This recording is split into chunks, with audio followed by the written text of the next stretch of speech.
Bienvenidos a esta sesión del proyecto de fortalecimiento de la representación legal de los trabajadores y sindicatos en México, una iniciativa para el Estado de Derecho de la Barra Americana de Abogados Abaroli en el tema de capacitación en competencias de litigación oral para la audiencia de juicio oral. Vamos a entrar al primer módulo, que es la introducción al juicio oral en materia laboral, con el tema de principios técnicos del juicio oral en materia laboral. Vamos primero a hacer referencia a la importancia de los juicios orales, que son fundamentales en la resolución de conflictos laborales, promoviendo la transparencia y la agilidad.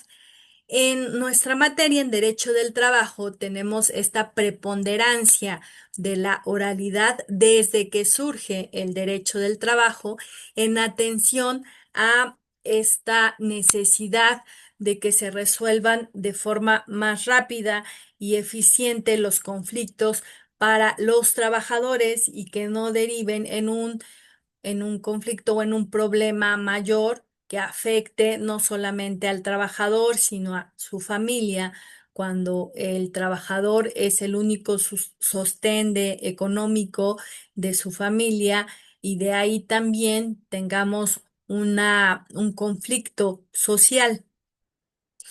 De ahí que durante todo el surgimiento del derecho del trabajo, de su separación del derecho civil,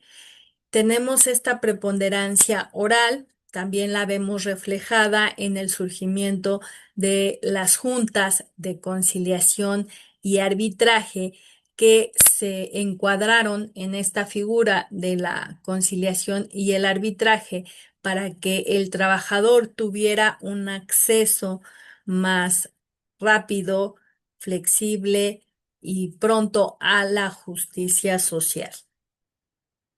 También vamos a referir a las fuentes en el derecho del trabajo. Las fuentes se consideran esta figura de donde emanan nuestras normas,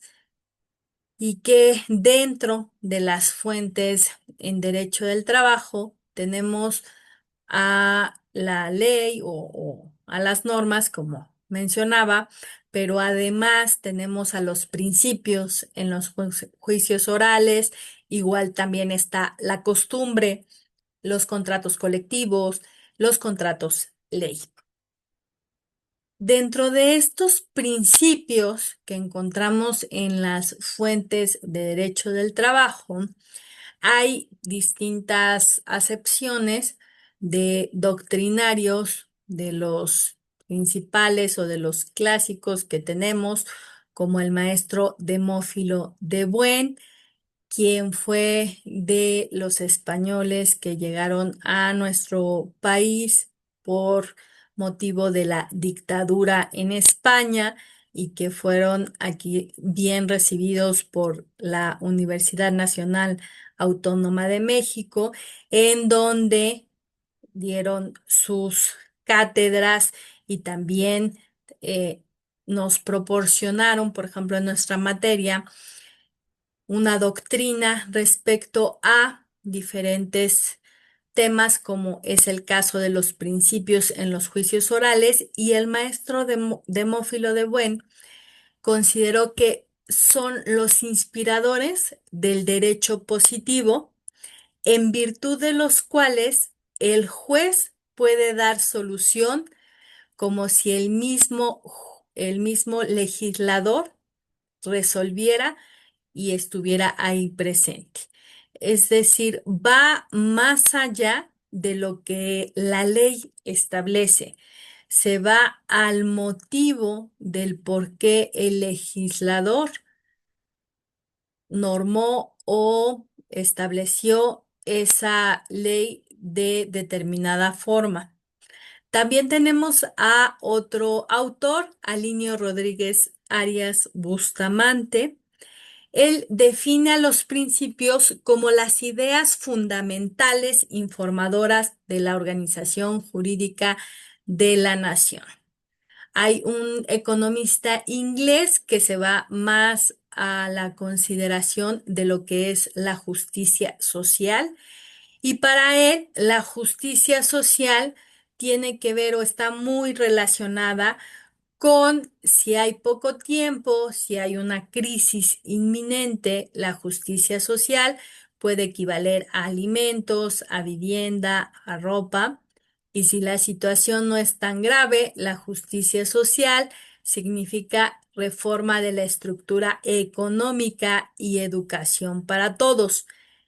Esto justo lo vemos reflejado en la evolución del derecho del trabajo aquí en México, cuando se establecen los principios fundamentales en el artículo 123 constitucional.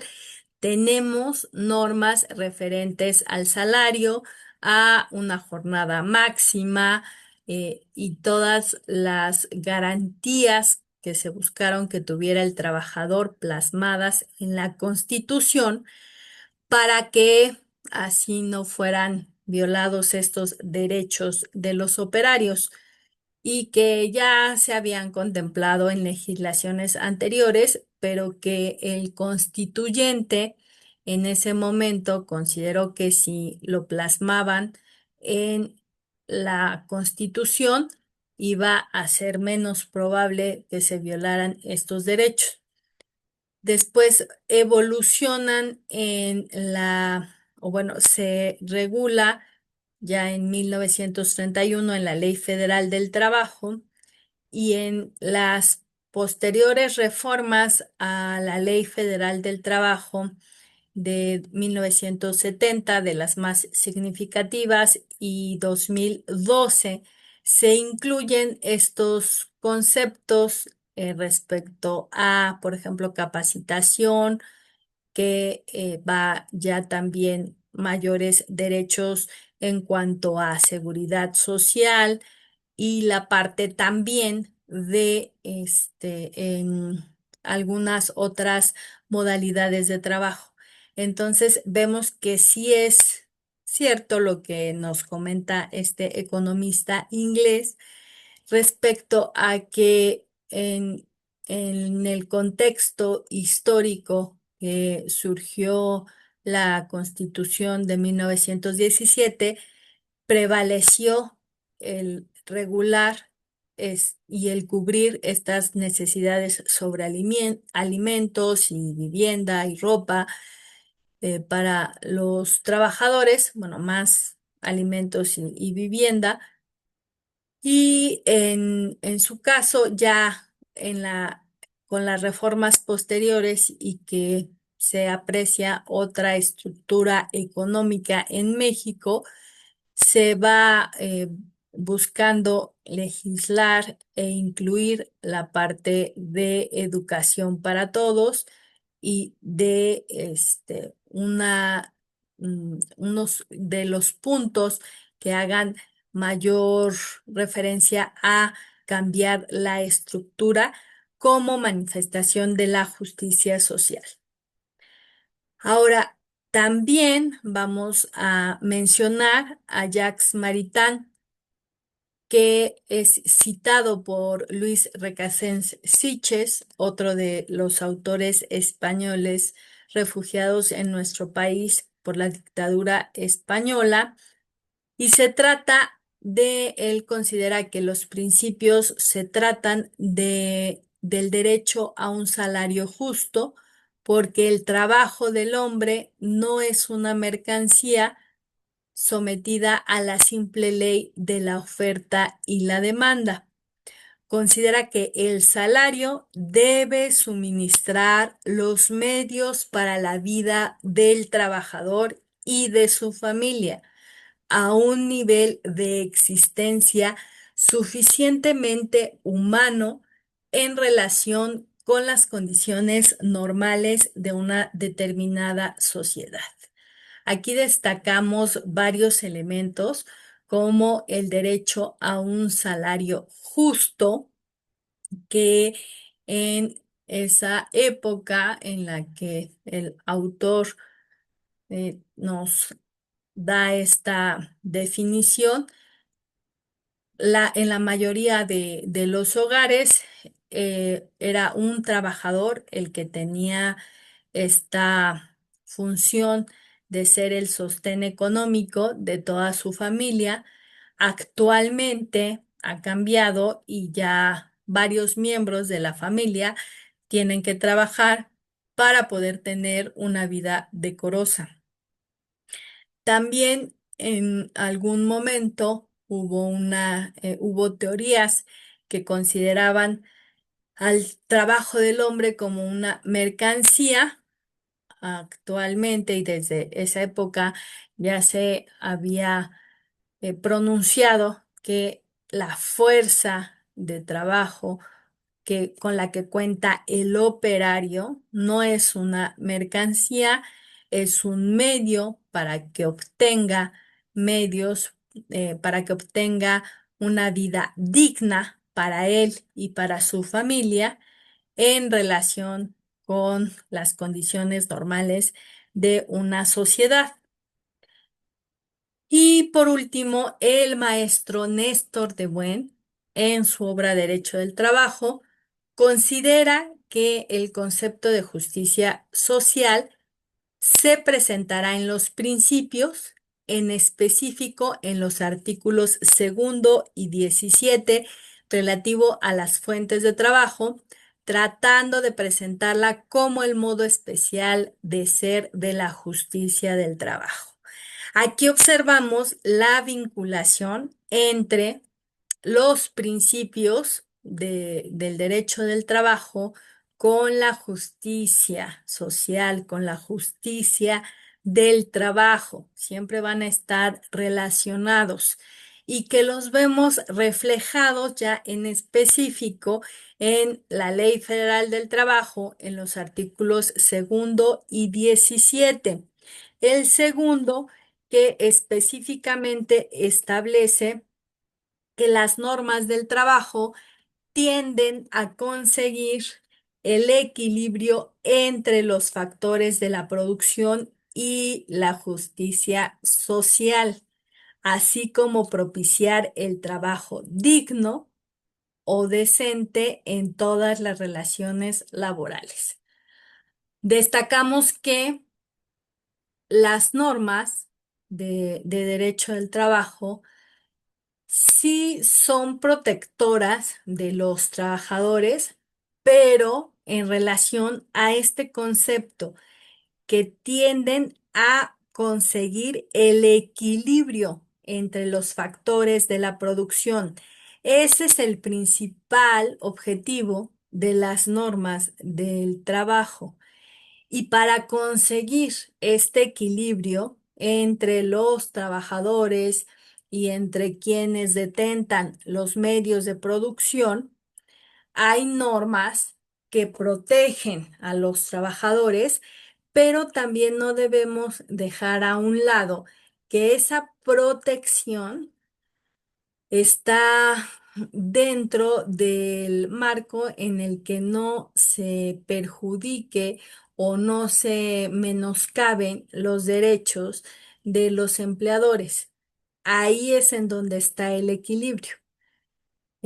Y también, bueno, dice propiciar el trabajo digno o decente en las relaciones laborales. ¿Qué entendemos por el trabajo digno o decente? En el que se respeta plenamente la dignidad humana del trabajador. No hay discriminación por origen étnico o nacional, género, edad, discapacidad, condición social, condiciones de salud, religión, condición migratoria, opiniones, preferencias sexuales o estado civil. Se tiene también acceso a la seguridad social y se percibe un salario remunerador. Además, también se proporciona la capacitación continua con beneficios compartidos y se cuenta con condiciones óptimas de seguridad e higiene. Aquí entonces, bueno, también además el respeto a los derechos colectivos. En este sentido, tenemos que también, bueno, el artículo 17 hace referencia a que a falta expresa de una disposición en la Constitución, en la Ley Federal del Trabajo o en sus reglamentos o tratados, a que se refiere el artículo sexto de la Ley Federal del Trabajo, se van a tomar en consideración las disposiciones que regulen casos semejantes. Aquí tenemos el principio de analogía. Entonces, primero tenemos que verificar si hay una disposición de la Constitución que aplique al caso en concreto. En caso de que no exista una disposición en la Constitución que aplique al caso concreto, vamos a la Ley Federal del Trabajo. En caso de que falta esta disposición aplicable al caso concreto en la Ley Federal del Trabajo, tendremos o revisamos los reglamentos, después los tratados internacionales, y en caso ya de que no exista en ninguno de estos ordenamientos una disposición aplicable al caso en concreto, se toman en consideración legislaciones o disposiciones que regulen casos semejantes, como puede ser la jurisprudencia o criterios de tesis aisladas, y ya a falta de una disposición análoga, aplicamos los principios generales que deriven de dichos ordenamientos. Este es otro punto importante. Los principios que estamos observando derivan de estos ordenamientos, de la Constitución, de la Ley Federal del Trabajo, de reglamentos, de los tratados. Eh, También aplican los principios generales de derecho como supletorios, los principios generales de justicia social que derivan del artículo 123 de la Constitución, la jurisprudencia, la costumbre y la equidad que mencionábamos en el artículo segundo. También es un principio general de derecho la equidad que se va a buscar el juez aplicar en la solución de los conflictos laborales, y que será en protección del trabajador sin menoscabo de los derechos de los patrones. Vamos entonces ahora en específico a ir comentando principios técnicos del juicio oral que, como mencionábamos, derivan de las normas, de todo el conjunto de normas que incluye la Constitución, en este caso en específico la Ley Federal del Trabajo, los reglamentos, los tratados, y que por lo tanto varían. Cada autor considera diferentes principios, y además tenemos también los principios que establece la propia Ley Federal de Trabajo en el artículo 685. Podemos concluir de lo que comentamos acerca de las definiciones que dan diversos autores respecto a los principios técnicos del juicio oral, que también son llamados verdades universales,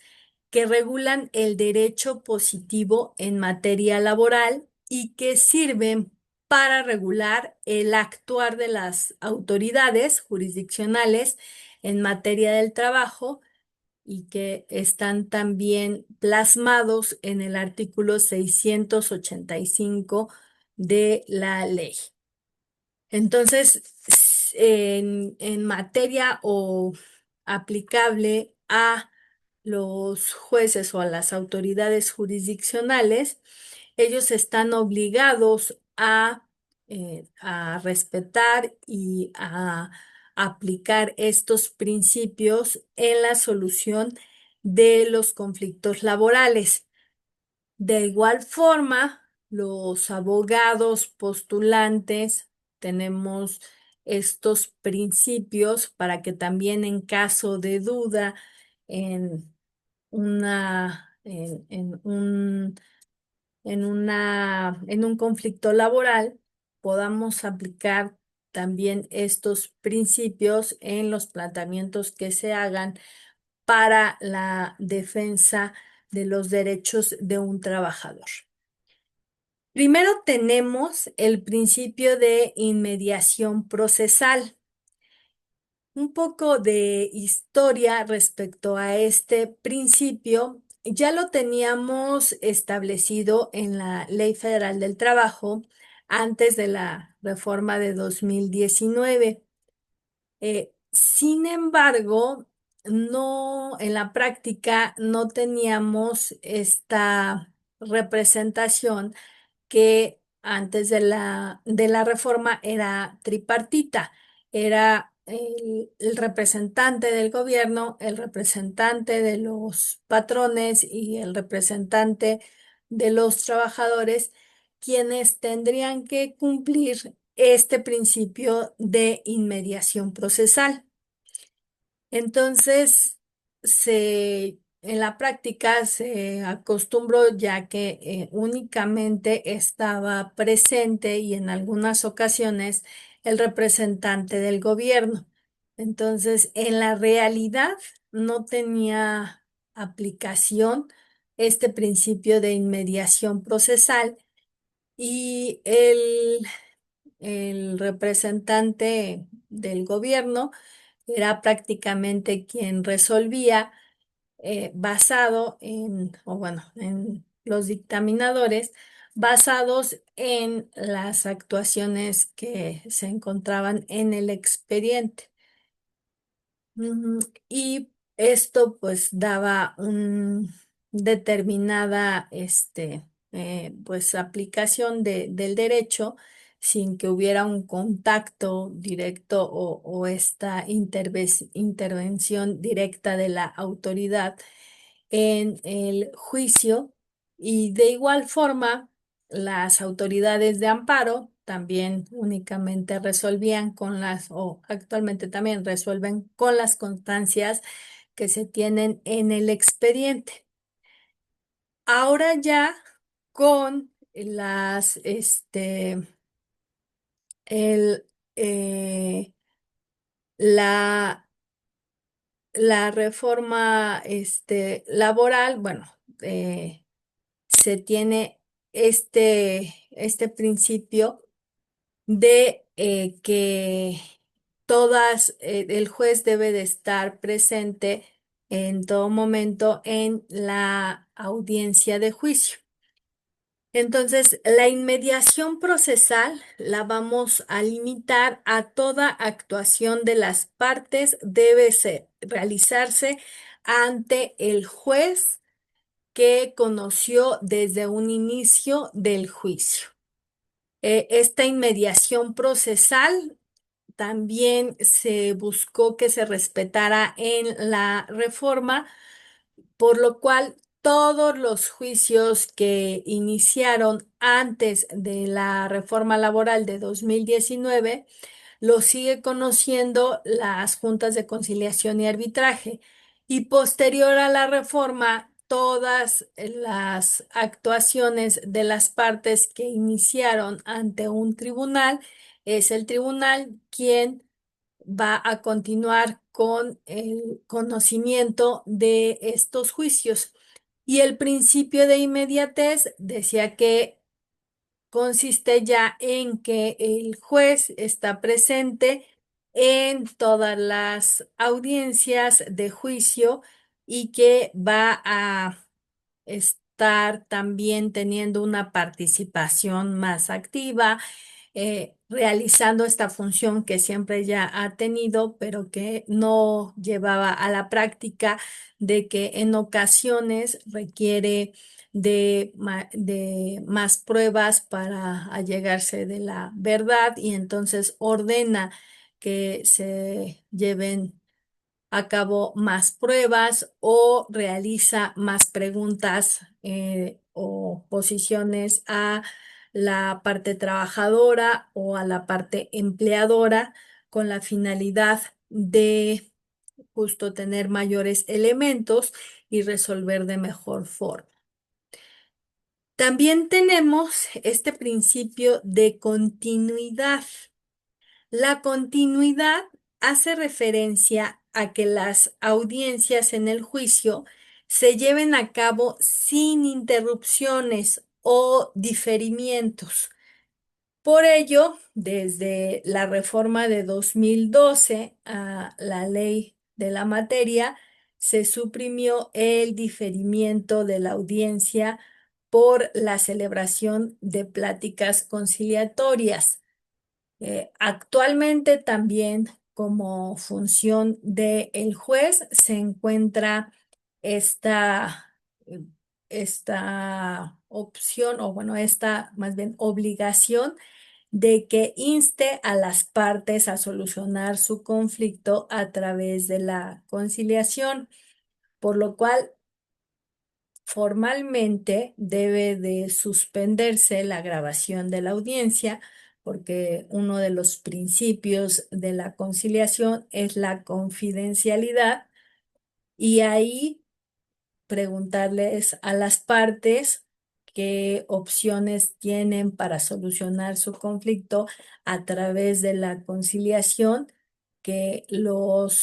les realice preguntas o que les proporcione opciones para solucionar el conflicto a través de la conciliación y que inclusive puedan trasladarse de la sala de audiencias a un espacio más adecuado para la conciliación y ahí la lleven y si es posible que lleguen a un convenio, concluir ahí el juicio y el conflicto laboral a través de la conciliación. En caso de que no, regresan a su audiencia de juicio y continúan con ella. También, bueno, ahorita se pretende ya en este nuevo modelo que no se suspenda la audiencia de juicio porque desde la audiencia preliminar debió de ordenarse la preparación de todas las pruebas y deben de estar ya eh, preparadas para desahogarse en la audiencia de juicio, a menos que por algún error del tribunal no se encuentren preparada alguna de las audiencias, entonces ahí se va a suspender. Puede ser que el tribunal no haya podido notificar, entonces pues ahí tenemos esta parte en la que se tendrá que suspender y señalarse nueva fecha, pero se busca la celeridad del procedimiento y que no se retrase por estas cuestiones. También tenemos el principio de veracidad. Este principio de veracidad se traduce en que en el proceso laboral debe buscarse la obtención de la verdad histórica o material sobre la verdad formal, lo que debe aplicarse desde luego a todas las probanzas que obran en el proceso, ya que de lo contrario el juez se ve impedido para dictar una sentencia objetiva y justa. Y este es un principio que destaca mucho en el derecho del trabajo, porque si bien es cierto que existe una formalidad y que desde la Constitución nos establece esta obligación de que los procedimientos deben de seguir debemos de cumplir con ciertos requisitos. También en el derecho del trabajo hay esta posibilidad de que no predomine la formalidad, que únicamente tengamos formalidades esenciales, pero que se esté más a este principio de veracidad y que el juez tenga esta opción de tomar en mayor consideración la verdad histórica o material sobre la verdad formal. Eh, Hemos escuchado o tenido casos en los que el juez hace una mayor inquisición con preguntas a la parte demandada, por ejemplo, en el caso de las renuncias, y que se percata de que son renuncias elaboradas, que fue el trabajador obligado a firmarlas, y ahí puede llamar a la parte demandada para hacerle ver esta situación, y en ocasiones han llegado hasta a multar a la parte demandada y a su representante por falta de veracidad en la presentación de renuncias, y que se ha dado esta situación, sobre todo ahorita en este nuevo sistema de justicia laboral, relacionado justo con el principio de inmediatez, en el que ya el juez está presente en el desarrollo de toda la audiencia de juicio. Vamos ahora al principio de concentración. De acuerdo a la naturaleza de estos juicios, la ley reglamentaria busca que sean breves en su tramitación, y evita la dispersión de actuaciones procesales para que no tengamos también esta dilación en los términos y que sean más rápido los juicios. Por ejemplo, si los colitigantes tienen a uno que, bueno, se puede nombrar un representante común, salvo que sean intereses opuestos, pues se les insta para que nombren a un representante en común. Respecto a los incidentes, también se establece que se tramitarán en el mismo expediente, salvo que haya excepción al respecto, y que se puedan resolver en el mismo plano. Y también no admite este nuevo procedimiento recursos ordinarios. Solamente tenemos el recurso de recusación. Entonces, perdón, de reconsideración. El recurso de reconsideración, y es en atención a este principio de concentración para evitar algunos otros recursos o cuestiones que puedan retrasar el procedimiento. Luego tenemos el principio de economía y sencillez procesal. La economía procesal a veces se confunde con el principio de concentración, y que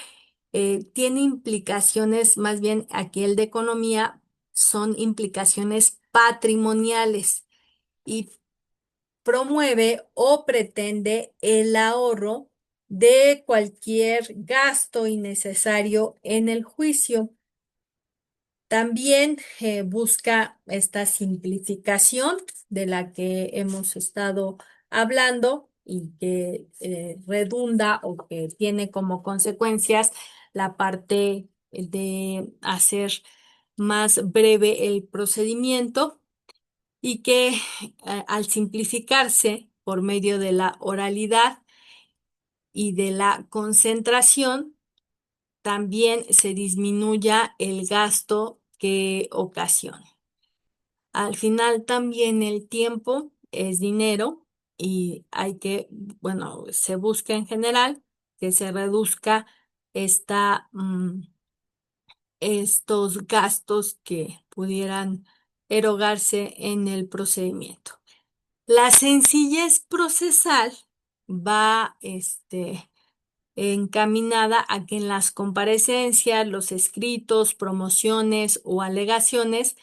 no se exige mayor formalidad, sino que solamente algunos requisitos y se da preponderancia al operario, ya que desde la concepción que podemos tener inicialmente del operario es un grupo vulnerable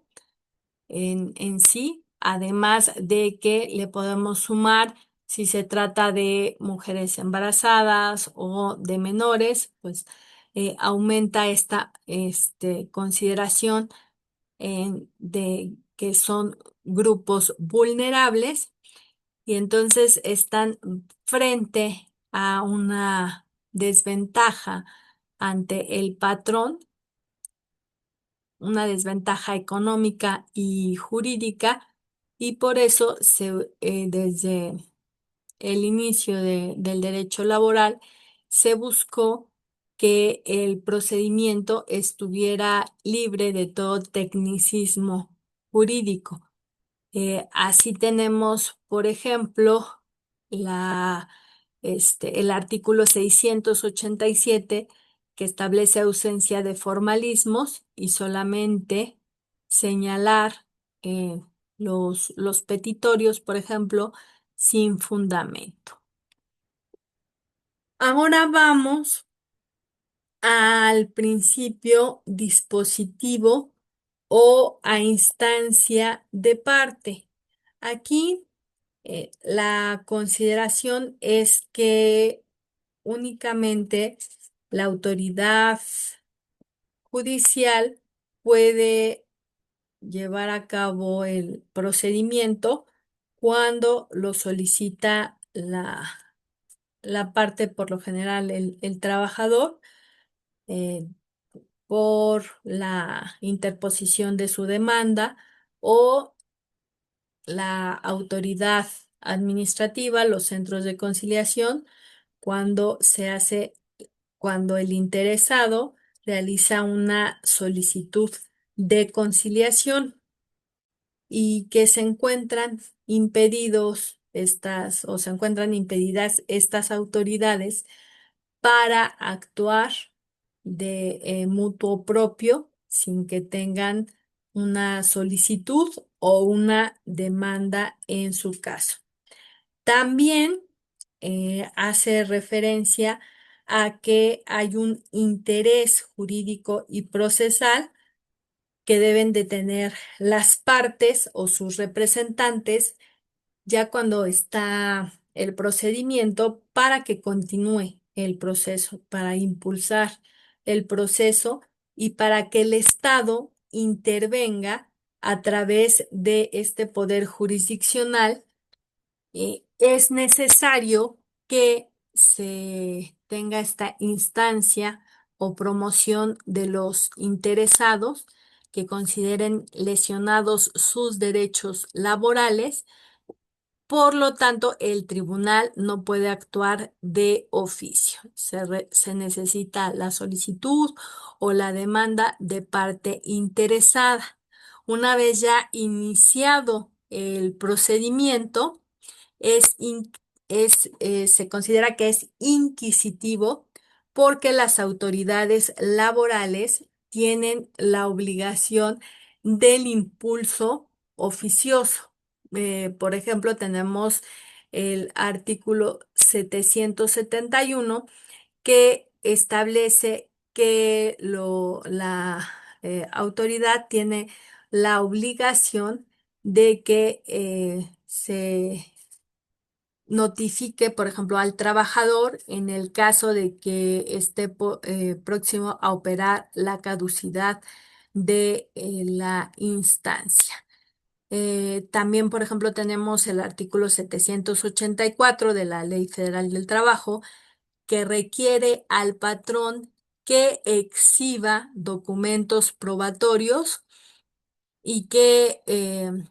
también el juez, en su caso, de acuerdo al artículo 886,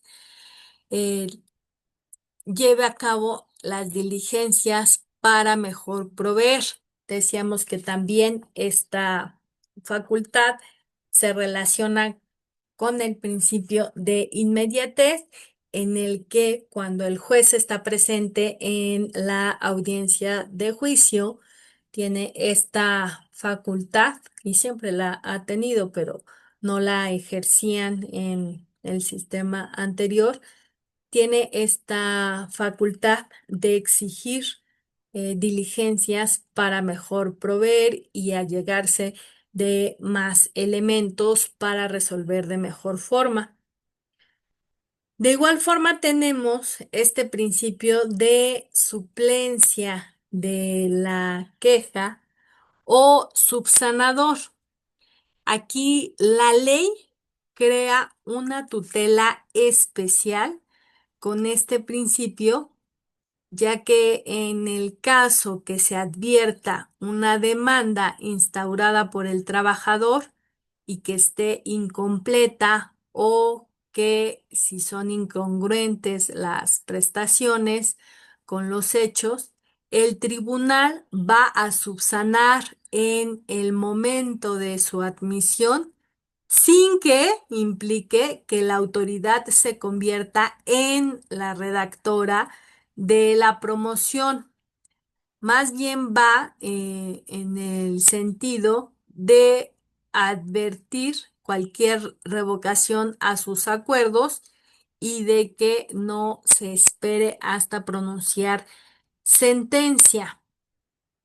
En esta parte de subsanador, del principio subsanador, al existir la suplencia de la deficiencia de la queja en favor del trabajador o también de sus beneficiarios, la norma laboral en el 685, tercer párrafo, impone que el tribunal señalará en su primer acuerdo la falta de algo o de errores en la demanda y o acciones también contradictorias, a veces cuando demandan la reinstalación y la indemnización, o también la imprecisión en el salario, para el efecto de que en 3 días sean corregidos estas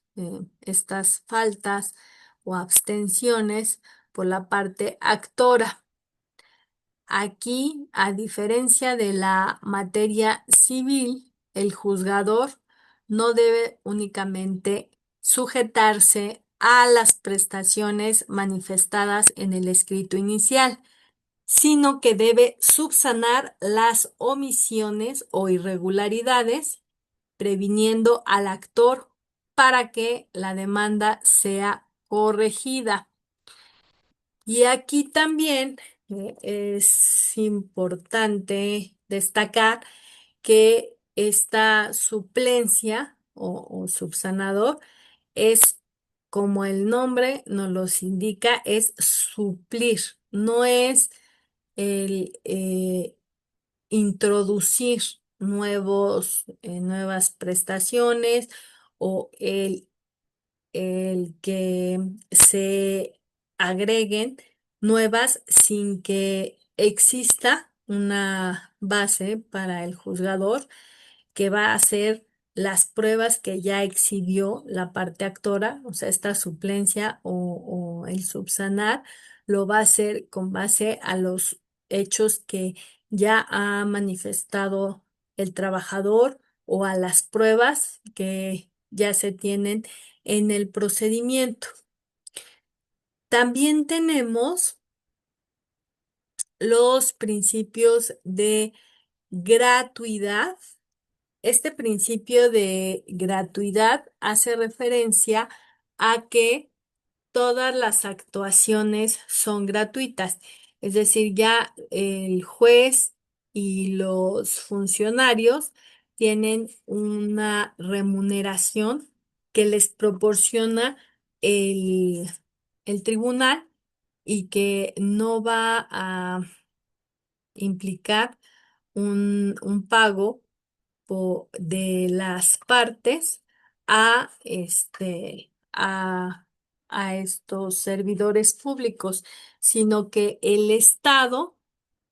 tiene la obligación de administrar la justicia sin costo alguno. También esto lo podemos relacionar con el numeral 19 de la Ley Federal del Trabajo, que indica que las actuaciones relacionadas con las normas laborales no causarán impuesto alguno, salvo los impuestos. En sí, las actuaciones no tienen un impuesto específico que se cree para gravar las actuaciones. Lo que sí existe y sabemos que se aplican son los impuestos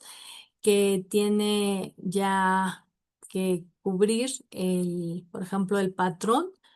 y que tiene que está obligado a realizar determinadas retenciones. Esos sí son los únicos que se tienen establecidos y que serían procedentes. También tenemos el principio de oralidad. La oralidad dispone la preeminencia de la palabra hablada sobre la escrita.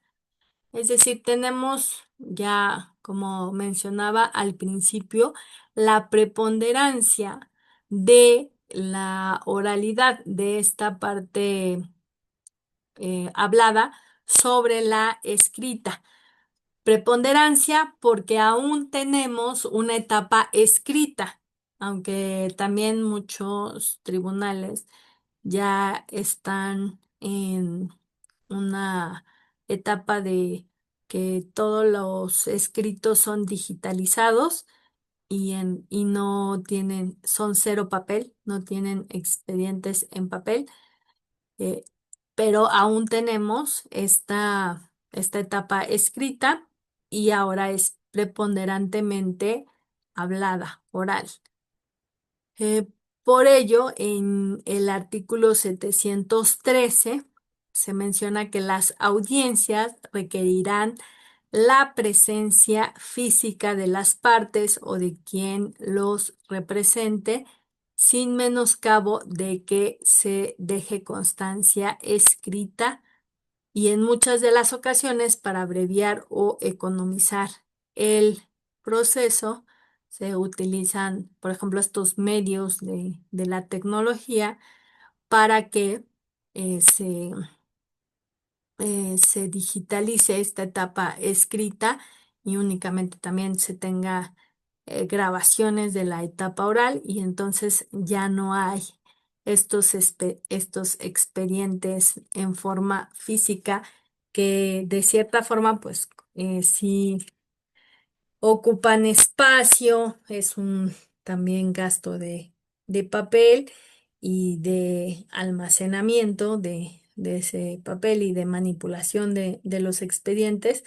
Entonces ya se hace uso de estas tecnologías de la información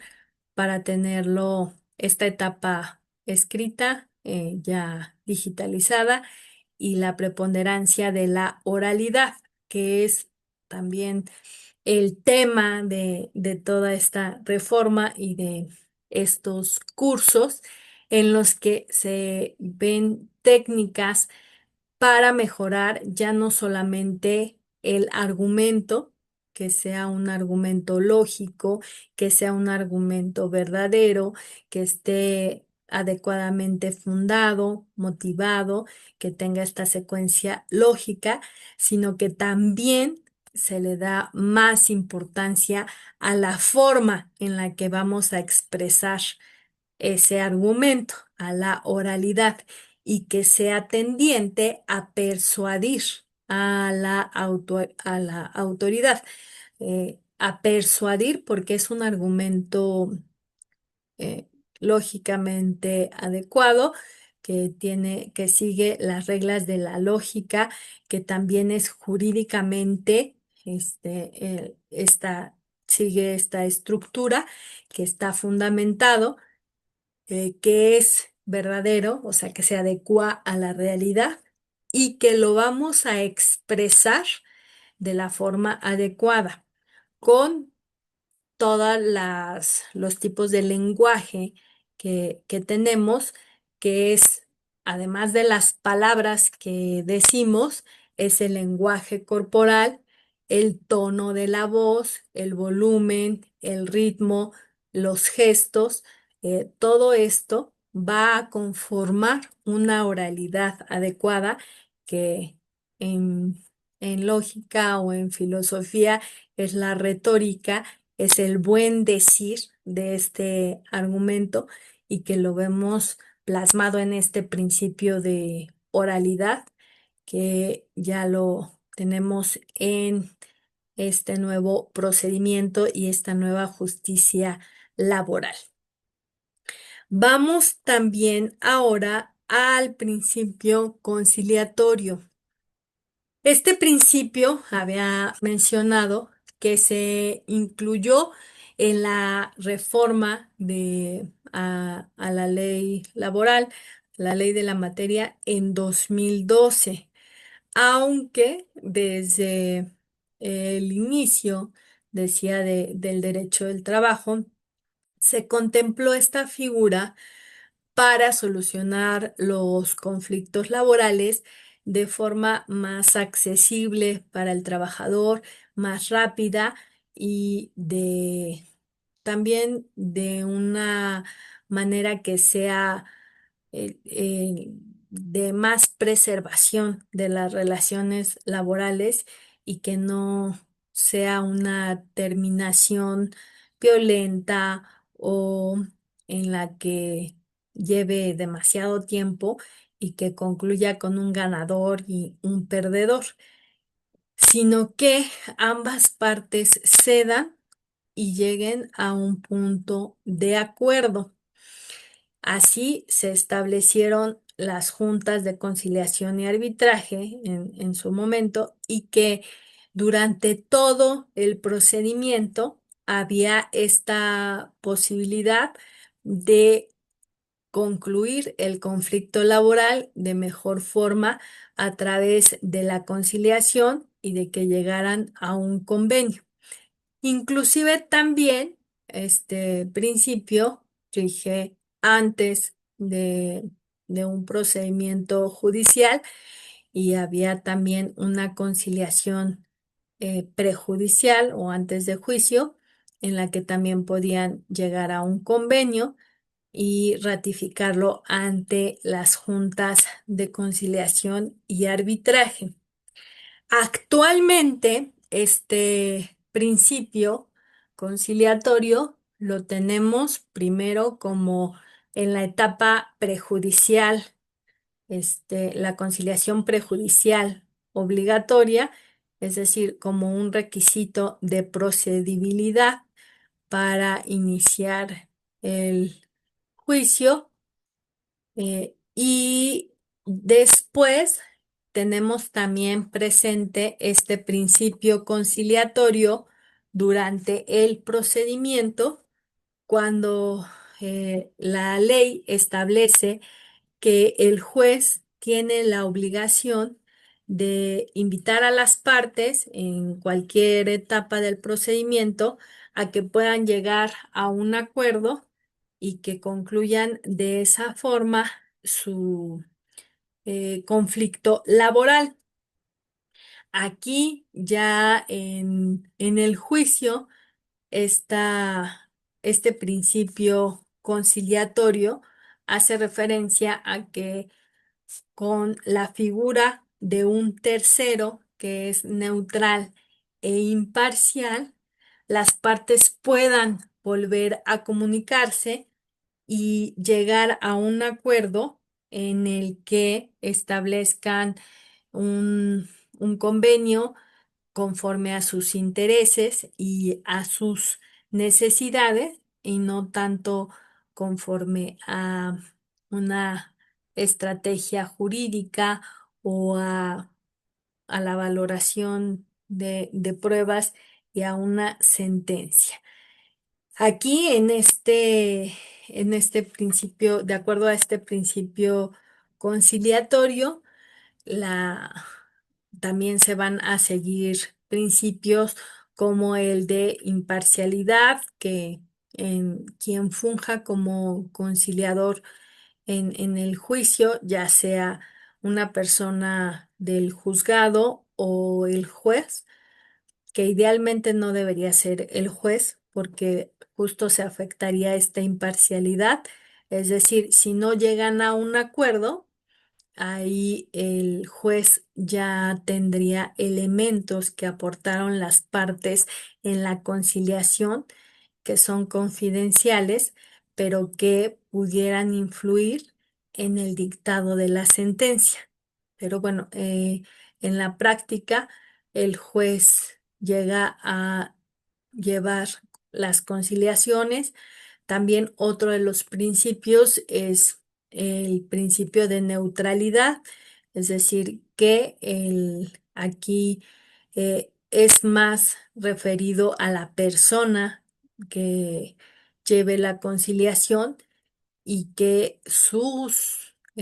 juicios o prejuicios o las ideas que tenga no influya o no impacte y no tenga ninguna interferencia en la conciliación. También que se lleve la conciliación de buena fe, el principio de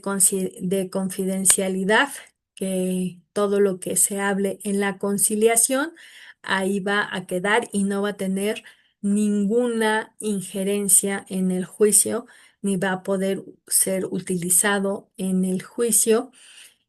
y que es de forma voluntaria. O sea, las partes se les pregunta y se les invita para que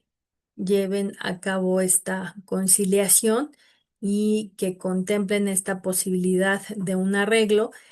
que si el conciliador les hace propuestas, tengan esta libertad de decidir si optan por un acuerdo en términos de esa propuesta o deciden que sería el acuerdo en términos de alguna otra consideración que tengan las partes o que también decidan no llegar a un acuerdo. Ahí está también esta opción y esta posibilidad que tienen las partes de decidir si llegan a un acuerdo en términos de la propuesta que les haga el conciliador o no. Y siempre se buscará el que ya sea el juez que tiene esta obligación de instar a las partes para que solucionen su conflicto en conciliación o en la conciliación prejudicial obligatoria o también en materia colectiva, aunque está establecida una etapa específica de conciliación, siempre se va a fomentar y a buscar que se solucionen también los conflictos colectivos a través de la conciliación, toda vez que es una mejor forma de solucionar el conflicto. Es más rápida que considero que el, la solución al conflicto a través de la conciliación es hasta un 90% más rápida que un juicio, eh, debido a las cargas de trabajo que tienen ya también ahorita los tribunales. Además, comentaba que es una mejor forma porque va de acuerdo a los intereses y a las necesidades de los conciliados, y que no es conforme a una resolución o a una sentencia que tiene que resolver conforme a las pruebas ofrecidas, a su desahogo, a la valoración que se les dé, eh, y que en ocasiones, pues muchas de estas sentencias no se cumplen por esta cuestión que no va de acuerdo a los intereses y a las necesidades de las partes. Hay un gran porcentaje de sentencias que no se cumplen, aproximadamente debe ser un 40% de sentencias que no se cumplen porque son justo de acuerdo a una estrategia jurídica que en muchas ocasiones no se puede ya ejecutar esa sentencia, y en cambio el convenio, que aún así también sigue una formalidad legal, es decir, siempre va a ir en el sentido de respeto de los derechos irrenunciables de los trabajadores. Esos siempre deben de considerarse. También va conforme al artículo 33 de la Ley Federal del Trabajo. Sigue estas formalidades, pero tienen mayor control los conciliados de establecer formas de pago o de ajustar estas formalidades a sus necesidades y a sus intereses. Decía, es más rápido y concluye de mejor forma el conflicto laboral, porque ambas partes ceden, pero también ambas partes ganan. Y en el juicio siempre va a haber un ganador y un perdedor. Entonces, la conformación del tejido social se ve menos afectada, o no es la ruptura tan marcada en una terminación del conflicto laboral a través de la conciliación. Y bueno, en la terminación del conflicto laboral en una sentencia, ya hubo también un desgaste de las partes económico, de tiempo, y al final en una sentencia condenatoria o absolutoria que va a tener que cumplir una de las partes, y que les decía, en muchas ocasiones no se llegan a ejecutar esas sentencias y se da el incumplimiento. De ahí, bueno, esta importancia también de el principio conciliatorio. Eh, También es importante mencionar otros principios que hace referencia el maestro Néstor de Buen, y que los refiere como principios implícitos dentro del procedimiento y del juicio oral. Por ejemplo, tenemos la desigualdad procesal, que la podemos observar en esta obligación de los patrones de que se les impone la carga procesal establecida en el artículo 784, que hace referencia a la obligación de conservar documentos y a exhibirlos en el momento que se le requiera. En caso contrario, se le consideran como ciertos los hechos relatados por el operario. De aquí que el maestro Néstor de Buen afirma que existe una desigualdad jurídica en contra del patrón, pero mencionábamos que va encaminada a equilibrar la desigualdad económica que existe en contra del trabajador. Y ante esta imposibilidad del trabajador de contar con esos documentos, que en la mayoría de los casos el patrón no, no les da el contrato, por ejemplo, a los trabajadores, o no les entrega sus recibos de pago, y que de esta subordinación que hay del trabajador al patrón, se establece esta desigualdad eh, en la realidad, y que el derecho del trabajo equilibra a través de normas que son desigualdades procesales, como el exigir esta carga probatoria al patrón de tener todos los documentos que rigen la relación laboral, pero con la finalidad de equilibrar la relación. También hace referencia a un principio relacionado con la elección del trabajador para elegir el foro. Esto es la competencia. En el artículo 700 tenemos de la ley de la materia, tenemos que los conflictos individuales tienen esta opción de elegir competencia, y que se puede elegir el tribunal de acuerdo a la competencia por territorio, en donde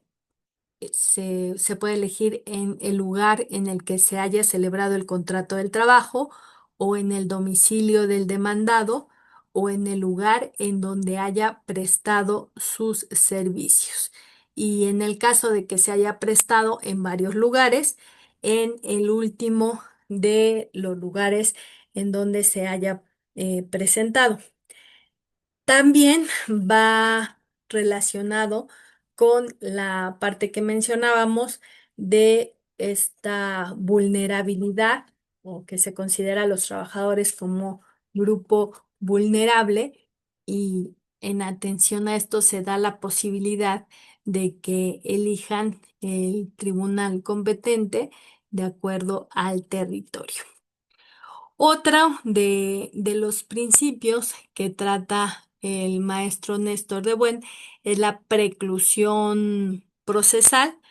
Cuando haya fenecido el término procesal que nos establece la ley para ejercitar un derecho, se tiene por perdido sin necesidad de acuse de rebeldía, conforme lo establece el artículo 738 de la ley laboral. De igual forma, tenemos otro principio procesal bueno, en la etapa de admisión de pruebas, que determina la admisión de todos los medios de prueba, incluida en el artículo 776 de la Ley Federal del Trabajo, que dice que son admisibles todos los medios de prueba que no sean contrarios a la moral y al derecho, incluyendo todos los que tengan que ver con las tecnologías de la información y los medios aportados por los descubrimientos de la ciencia, tomando en consideración que estos medios de las tecnologías de la información y los medios aportados por los descubrimientos de la ciencia deben de seguir las, mm, la- los requisitos que nos establece la ley de la materia, es decir, adminicularlos con otros medios de prueba y ofrecer los medios de perfeccionamiento que sean necesarios. También tenemos aquí dentro de estos principios técnicos del juicio oral, de acuerdo al maestro Néstor de Buen, la libertad de interrogatorio, que es la libertad que tienen las partes para interrogar a las personas que intervengan en el desahogo de la prueba, de acuerdo al artículo 781. Y aquí, pues también con las salvedades y las restricciones que nos establece este artículo 781. Es decir, no en todos los casos se va a considerar este interrogatorio libre, eh, y que, bueno, el artículo en específico establece que las partes pueden interrogar libremente a las personas que intervengan en el desahogo de las pruebas sobre los hechos controvertidos, hacerse mutuamente las preguntas que juzguen convenientes y examinar los documentos y objetos que se exhiban. Eh, También dentro de estos principios, en el juicio oral, tenemos la libertad probatoria del tribunal. Ya habíamos comentado que el tribunal puede buscar o allegarse de cualquier medio de prueba que crea conveniente para la convicción en el momento de juzgar, que son las pruebas para mejor proveer y que las vemos cuando el tribunal puede ordenar el oficio a alguna institución para tener mayor información o lo que considere conveniente para tener mayores elementos y resolver mejor. De igual forma, tenemos la resolución en conciencia. Esta viene del artículo 841 de la Ley de la Materia y las sentencias que dicten los tribunales van a ser a verdad sabida y buena fe guardada. De aquí también deducimos el principio de claridad y congruencia de las sentencias. En el artículo 842 tenemos que las resoluciones que diriman la controversia deben ser claras y congruentes, es decir, resolver cada una de las prestaciones deducidas de las excepciones opuestas y también deben de contener la referencia a todas las pruebas que hayan sido admitidas y desahogadas. También tenemos el principio de fijación de la condena en cantidad líquida. Mayormente las sentencias, cuando se tratan de prestaciones económicas, fijan la condena en cantidad líquida. Y aquí el incidente de liquidación será una medida excepcional, aunque en la práctica cambia y creo que el incidente es la generalidad y no la excepción. Otro principio, el de irrevocabilidad de las propias resoluciones. Los tribunales no pueden revocar sus propias resoluciones y por tanto no opera recurso alguno en su contra, salvo el mencionado artículo de reconsideración. Bueno, justo este recurso de reconsideración, ya habíamos indicado que de acuerdo a este principio de concentración, no se admiten recursos ordinarios en el procedimiento, pero sí se admite el recurso de reconsideración contra las providencias cautelares de conformidad con el artículo 858 de la ley de la materia. Estos serían principios técnicos del juicio oral, de acuerdo, decíamos, al artículo 685 de la ley de la materia y a algunos autores que establecen o que consideran estos principios. ¿Cuáles serían las características clave en estos principios? Uno, la transparencia en el proceso judicial, procesos más rápidos y eficientes atendiendo a la justicia social y a la necesidad de los trabajadores de pues tener esta, eh, este el que cubran sus derechos irrenunciables, porque la mayoría de los trabajadores pues van al día y requieren de este sustento económico, y también para los empleadores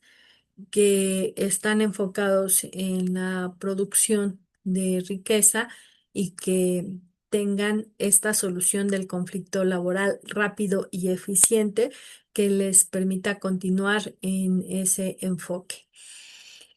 También el derecho a una defensa adecuada. Aquí es en donde también está la importancia y la aplicación de estos principios, tanto en los jueces que los apliquen en la resolución, en las sentencias, como también ya sea los apoderados o los representantes de las partes que hagan un adecuado uso de los principios, decíamos, como fuente de derecho, y en caso de que no exista un, un precepto legal exactamente aplicable en las normas y que se requiera ir más allá de lo que la norma establece literalmente, para estas interpretaciones nos son útiles los principios. Accesibilidad para todas las partes, jueces bien capacitados en la materia que lleven a cabo esta aplicación de los principios en el juicio oral, que, bueno, tengamos pruebas que se presenten de manera clara, resoluciones fundamentadas y motivadas, audiencias públicas, que es uno de los principios. Aunque, por ejemplo, ahorita en la pandemia tuvimos estas restricciones para que las audiencias no fueran públicas, en atención a que no hubiera contagios y para que fuera eh, un marco de protección a la salud. También hay casos en que si hay menores, pues se puede restringir también este principio de publicidad, o también cuando se trata de personas que son conocidas en algunos medios, pues se pide también restringir este principio de publicidad, pero si no, pues es, cualquier persona puede entrar a la audiencia, o también tenemos la publicación de los datos en el boletín judicial, aunque también ya tenemos esta restricción del manejo de datos personales, y que puede justo también limitarse esta publicidad para que no sean públicos los datos personales de las partes en los juicios y que no sean publicados, por ejemplo, en el boletín judicial. También dentro de estas características clave tenemos la participación activa de testigos, uso de tecnologías para mejorar los procesos. Mm, Aquí vemos mm, algunos datos duros, unas estadísticas que publica el INEGI, que hacen referencia a el porcentaje de éxito en los juicios laborales. Hay una variación notable en las tasas de éxito, destacando las tendencias que sugieren que ciertas categorías pueden conducir a mejores resultados en los juicios laborales. Y podemos observar que, bueno, en esta primera gráfica, el crecimiento de los juicios laborales que va disminuyendo. En 2015 tenemos 221.991 conflictos de trabajo y en 2022 138.420. Es decir, hubo un decrecimiento de un menos 24,3%. Eh, Aquí en esta gráfica, el INEGI también nos proporciona datos de los tipos de reclamos en los conflictos individuales de trabajo en el 2022, que la mayoría son indemnizaciones de ley con más de un 36%. Después, en porcentajes, le sigue, que ya amplié la imagen, le sigue el reclamo de prima de antigüedad, que es un 14%. Después aguinaldo, luego un 12% reclaman reinstalación, luego el pago de días de descanso y ya con un 6% salario retenido, después con un 4% otras prestaciones y un 2% aumento de salario. Eso sería respecto a los tipos de conflictos. Y aquí ya tenemos una gráfica sobre la forma de solución de los conflictos de acuerdo a la estadística del INEGI sobre relaciones laborales en el 2022, que es la última que se tiene. Por convenio, hay un 40,4% de solución de los conflictos laborales. Luego sigue el desistimiento con un poco más de 24%, la caducidad, que es el 12,2%, la sentencia o laudo es un 11% de la resolución de los conflictos laborales,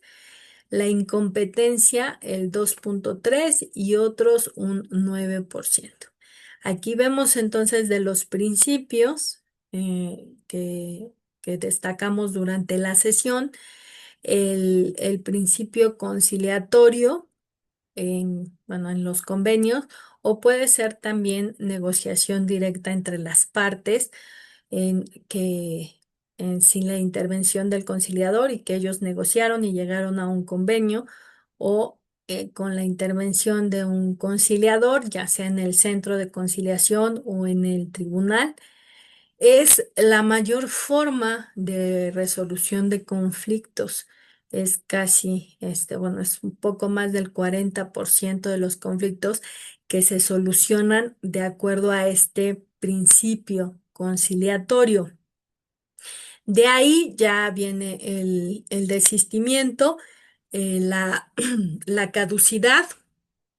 que también comentamos que es otro de los principios que operan en el juicio oral y que también es forma de determinación del conflicto de trabajo. Aquí entonces, bueno,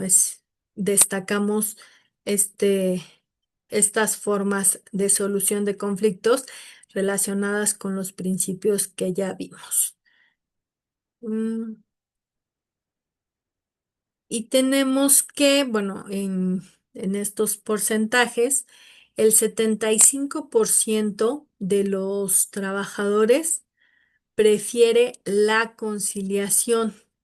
El 90% considera que la resolución del conflicto es más rápida porque tarda máximo 45 días. Aquí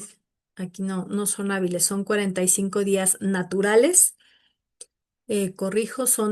la conciliación tarda 45 días máximo, puede tardar 45 días naturales y el juicio aproximadamente, dependiendo la entidad federativa, pero está entre 1 o 2 años. Y se tiene un 80% de satisfacción de las partes con el resultado, porque decíamos que está conforme a sus necesidades y a sus intereses dentro también del principio de legalidad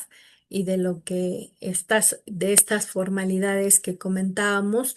que deben de respetarse, estas formalidades mínimas que nos establece la ley por seguridad jurídica de ambas partes, pero que también en derecho del trabajo hay esta flexibilidad.